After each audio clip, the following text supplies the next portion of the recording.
Hi అండి. ఈరోజు snacks అయితే ఇచ్చేసానండి. పానీపూరి, సన్నగా తరిగి పెట్టుకున్న క్యారెట్ అండి, సన్నగా తరిగి పెట్టుకున్న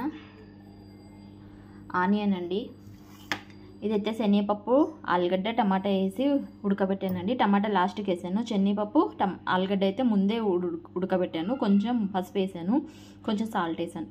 తర్వాత కొద్దిగా మొత్తం ఉడికింది అనే ముందు టమాటా వేసాను అనమాట.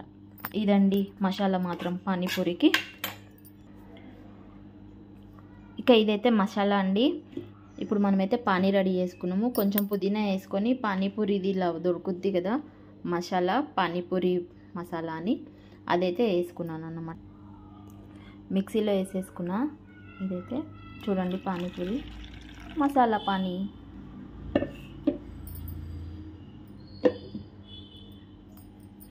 ఇది పానీపూరి.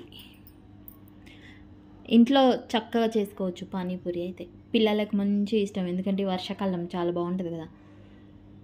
ఇదండి పానీపూరి. శనగపప్పు, ఆలుగడ్డ ఉంటే చాలు, లేకపోతే కాబోలి శనగలు ఉంటాయి కదా అవైనా పర్లేదు. ఒక టమాటో వేసి ఉడకబెట్టేసి ఇట్లా ఇచ్చేసి ఇష్టంగా తింటారు పిల్లలు స్నాక్స్ టైంలో. ఇది పానీపూరి. బాయ్.